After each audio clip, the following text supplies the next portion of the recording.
Have a nice day. Today is Friday, 17th of January 2025. January 17 is celebrated as a Kid Inventors Day. In the United States, National Day in a Munaraka and they teach New Year's Resolution Day everywhere, and those are just a few of the many reasons why January 17 is a very special day. Now, starting with the world news, including Giuliani reaches settlement with the Georgia election workers over defamation case. Senate Democrats urge Biden to delay TikTok ban. From oath to parade, all that will happen on the Trump's inauguration day. United Kingdom stormer in Kyiv for security talks with the pledge for 100 years partnership with Ukraine. Trump will put measures in place to save TikTok from going dark, top advisor says. Bitter cold and possible snow predicted for Donald Trump's inauguration day. Now, starting the Hindu newspaper states that Disanayak secures $3.7 billion Chinese FDI for oil refinery.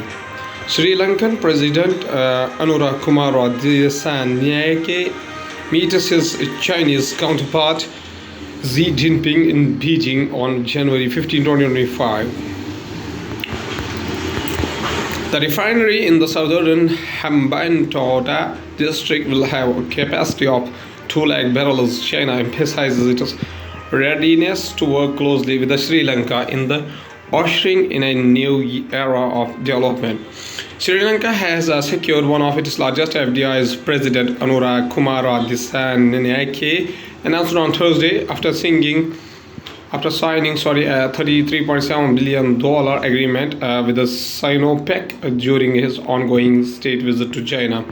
Following bilateral discussions, President Dissanayake and Chinese President Xi Jinping pledged to usher in a new era of development in bilateral ties, deepen traditional friendship and advance Belt and Road cooperation, official statement said. Mr. Dissanayake is on his second state visit abroad from January 14 to 17. Following his visit to India in the December month 2024, both India and China have expressed their desire to closely work in with the leader who have vowed to pursue a non-aligned foreign policy that will put Sri Lanka's interest first. Israeli Prime Minister Benjamin Netanyahu postpones cabinet vote on Gaza Strip ceasefire deal. Israeli Prime Minister Benjamin Netanyahu.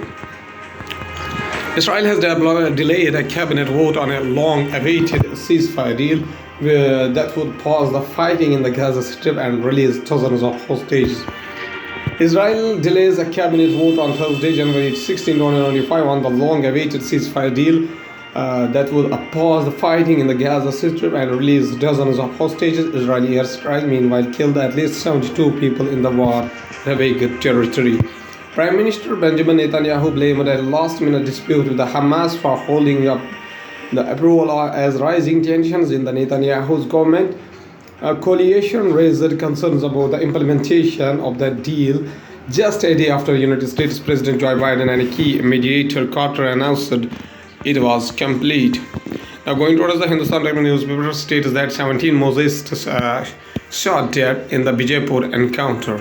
The Bijapur encounter is a part of a series of successful anti-Mosaist operations in the Chhattisgarh this year. Security forces have killed roughly 31 insurgents in encounters since January 1st, 2024, with an intention of eradicating Mosaist violence in India by March 2026.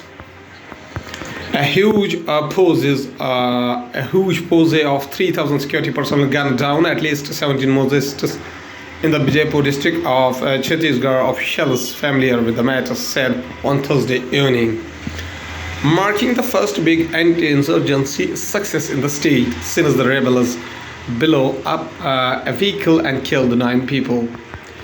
The officers said that the firing deep inside the forest was continuing and that the toll might increase once the operation ends, likely on the Friday morning, that is today. A total of 17 Mozestas were gunned down by security forces in the Chhattisgarh's Punjari Kankar forests during a coordinated intelligence-based operation, said a senior officer involved in anti-Mozest operations. All eyes on Mickeypur ensure fair by poll, Akhilesh. SP Chief Akhilesh Yadav. Samajwadi Party Chief Akhilesh Yadav had demanded that the Milkipur by-poll should be held with the fairness and transparency as the entire world was watching the high-stakes electoral contest. Now, going towards the economy of the country from the business point of view, Reliance Industries Limited posts 11.9% increase in October and December profit. Gross revenue rose by 7.7% to rupees 2,67,186 crore for the third quarter as against rupees 2,48,160 crore a year ago. Reliance Industries Limited RIL has reported an 11.9% increase in net profit at rupees 21,804 crore for the third quarter Q3 ended December 2024 as against rupees 19,488 crore in the same period of a year ago. Net profit the same period a year ago. Net profit actually attributable to the owners of the company rose by 7.38% to rupees 18,540 crore for Q3 as against rupees 17,265 crore last year. Reserve Bank of India releases NBFC upper layer list for year 2024-25. Tata Sons continues to be in the NBFC upper layer UL list despite its proposal to deregister as a non-banking finance company, the RBI said. Despite qualifying for identification as NBFC UL as per the scoring methodology, Piramal Enterprises are not being included in the list of the NBFC UL in the current review due to the ongoing reorganization in the business group, the RBI said. Commerce Ministry's budget priority MSME under Rs 3,000 crore interest equalization scheme. Experts had raised the demand for an extension of the IES scheme in their pre-budget consultation meetings. With the government, an extension of the scheme would be crucial for exporters to get back loans at a subsidized interest rate. The IES scheme, announced in April month of 2015, gives subsidies on interest provided on a pre- and post-shipment export credit varying between 3% and 5% to exporters. SpaceX loses spacecraft after catching rocket booster at launch pad in the latest Starship test. From science and tech point of view, SpaceX's Starship rocket is pictured after the launching as seen from the South Parade Island near Brownsville, Texas, United States on January 16, 2025. SpaceX has caught its Starship rocket back at the pad following liftoff. SpaceX launched its Starship rocket on its latest test flight Thursday, January 16, 2025, but the spacecraft was destroyed following the thrilling booster catchback at the pad. Elon Musk's company said Starship broke apart what it called a rapid and scheduled disassembly. The spacecraft's 6 engines appear to shut down one by one during the ascent, with the contact lost just 8.5 minutes into the flight. Spacecraft and upgraded model, making its depth, was supposed to soar across the Gulf of Mexico from Texas on a near loop around the world, similar to the previous test flight. SpaceX had packed it with the 10 dummy satellites for practice at releasing them. A minute before the launch, SpaceX used the launch tower gained mechanical arms to catch the returning booster, a feat achieved only once before. The descending booster hovered would launch a pad before being gripped by a pair of arms dubbed chopsticks. Costly HPV vaccine needs to be part of the immunization program. The HPV vaccine during administered at a camp of Visakhapatnam. The vaccine is most effective when given before exposure to the virus and is recommended for children aged 12 to 13 years old and people at a high risk from HPV. January is Cervical Cancer Awareness Month, and doctors are urging women to get screened for this deadly disease. Cervical cancer develops in the cervix or the wall of the cervix. The human papillomavirus HPV is responsible for 99.7% of cervical cancers worldwide and is among the leading causes of cancer in Indian women. The HPV vaccine is the most effective way to prevent it. It stimulates the immune system to produce antibodies that neutralizes the virus. In India, HPV vaccines are only available under the prescription by private practitioners. Even though the National Technical Advisory Group for Immunization (NTAGI) has recommended that the HPV vaccine be included in the National Immunization Program, a senior health ministry official noted that the ministry was working on the inclusion. The NTAGI recommends a one-time catch-up for girls aged 9 to 14, followed by the routine introduction at 9 years.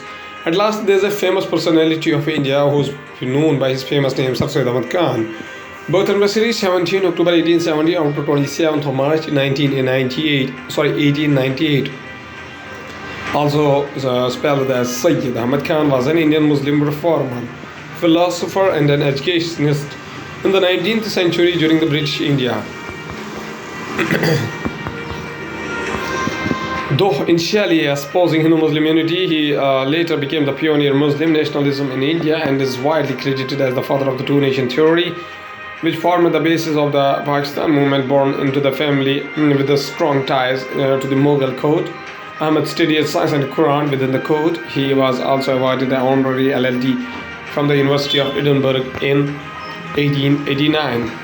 Sir Syed maintains a strong legacy in Pakistan and among the Indian Muslims. He became a source of inspiration for the Pakistan movement and its activists, including Allama Iqbal and Muhammad Ali Jinnah.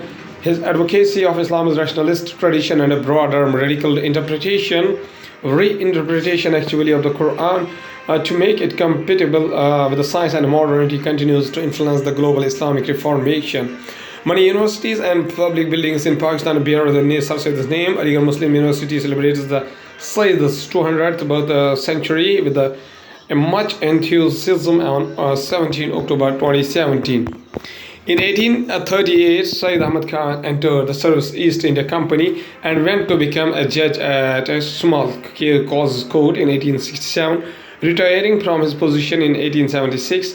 During the Indian Mutiny of the 1857, he remained the loyal of the British Raj and was noted for his actions in saving European lives.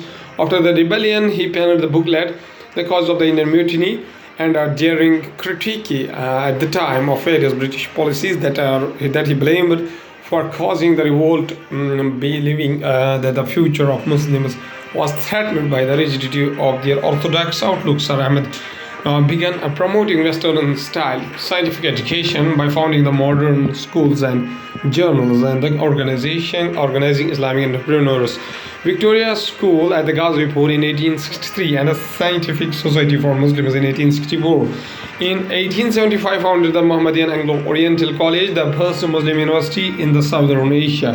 During his career, Syed repeatedly called upon Muslims to loyally serve the British Raj and promoted the adoption of Urdu as the lingua franca of all Indian Muslims. Syed criticized the Indian National Congress.